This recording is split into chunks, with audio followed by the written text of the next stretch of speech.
Hey everyone, it's Cindy or Savannah, whichever you want to call me these days. I just finished on the outline of my death card, and as you can see, I've got the grim, the skull, the transformation with the butterfly.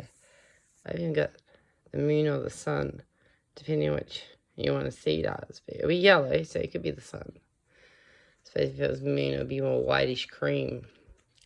But anyway, it's like, honestly, dusk. So when this card was created, it was actually created in the morning, but I'm saying the death card begins at dusk. Did you know that? That we never start dying until the sun goes down and hits the horizon.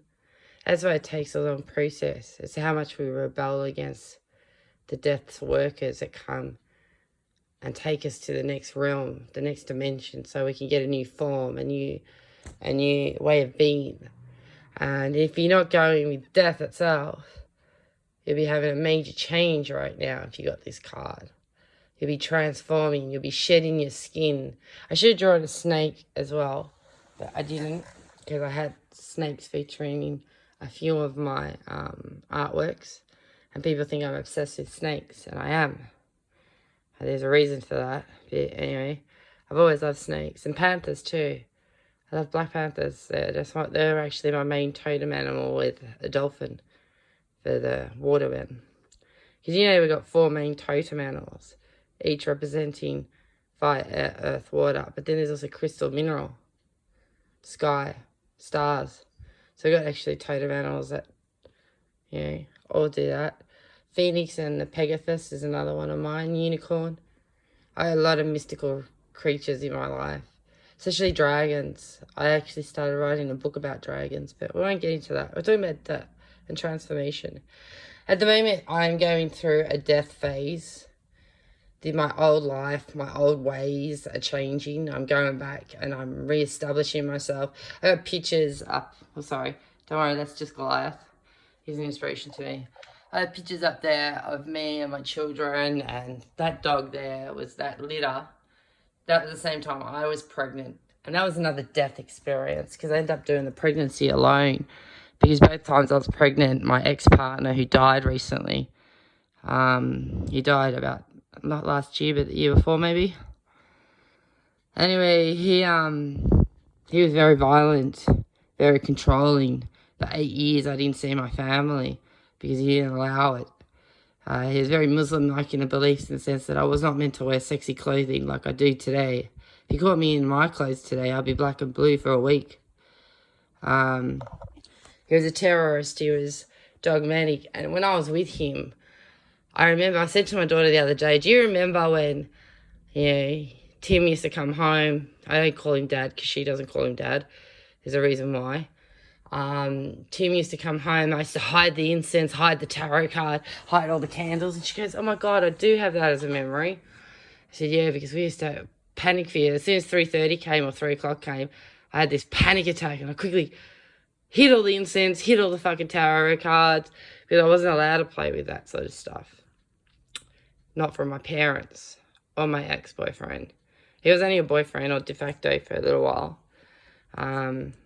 We never got engaged. We never, although some people say we did, but it was a pathetic thing. He left me both times I was pregnant. And he would come sneakily back when the kids were about 3 or 6 months old. And then it would be all hell broke loose. And luckily with Harley, my second child, I decided not to go down that path. And that was the day I stopped getting the death card. Because that's the whole reason I brought up that story, was to tell you that I repeatedly got the death card with every tarot reading I did for 4 years. And I did one once a week.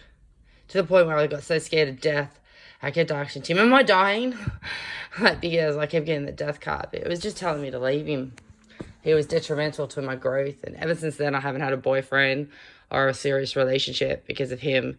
Not because I miss him or want him or in love with him. I fell out of love with him a long time ago. Before we even moved in together, which happened before I had my children. And he was an unappreciative bastard.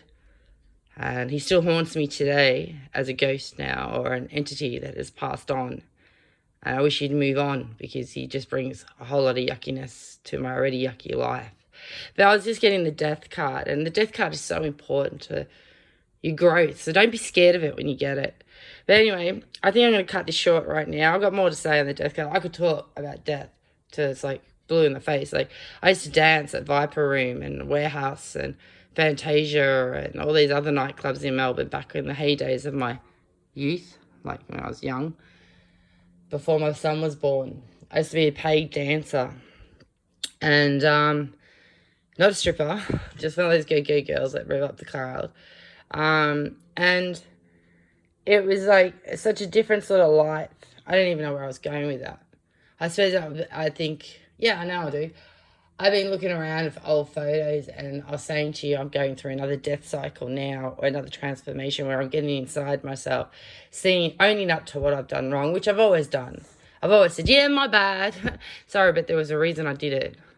There's always a reason I do bad things. Yeah. All the good things I do get swept under the table. And I want that to be one of my changes, where I recognise the good in myself instead of the evil in myself, because I've been told I was a waste of space, I should die. I'm a selfish fucking bitch by my parents, especially my father, who idolised me until a couple of years ago when I did something stupid and became a criminal. Yes, guys, I'm a criminal, so don't worry. I don't mind. It was a mistake anyway. It was like a stupid misdemeanor that blew out of proportion, and it's still going on, the saga. But anyway, that's my bad. But this transformation, this card that I'm doing right now, is so important to me. I put the butterfly, and I'm going to make the butterfly really bright. As you can see by my artwork, most of my artwork is bright. And I put flowers rising up. Because in every grave we have flowers, don't we? And the poor, bull or cow, whatever you want to call it. I haven't decided if it's a bull or a cow yet.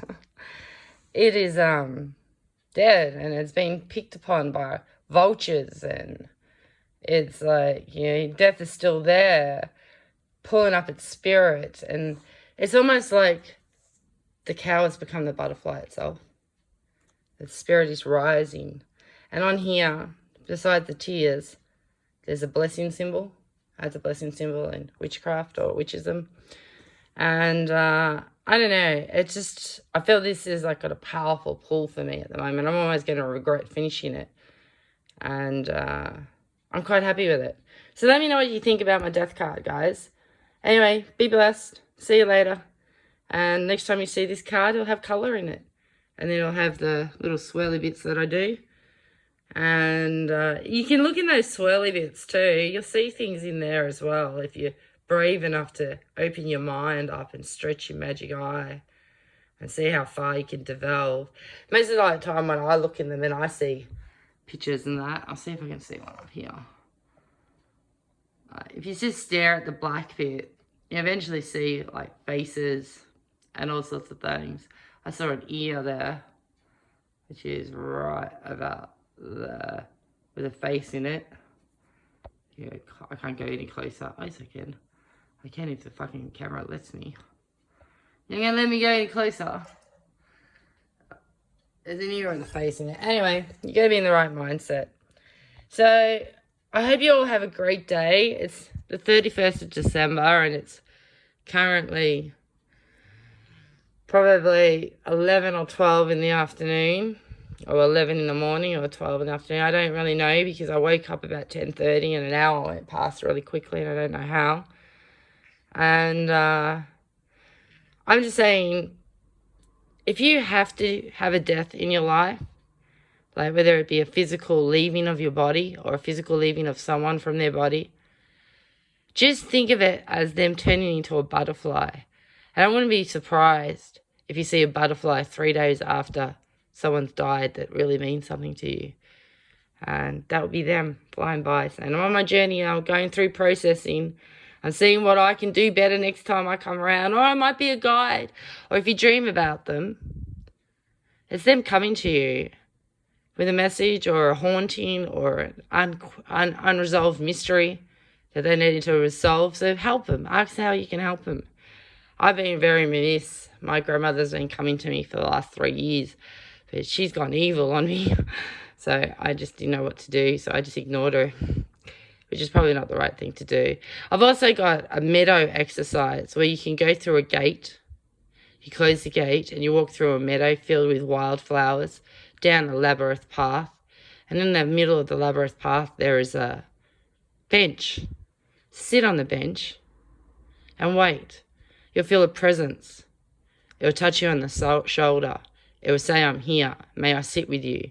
And don't be surprised if you see that person that you love the most. Okay then. Bye.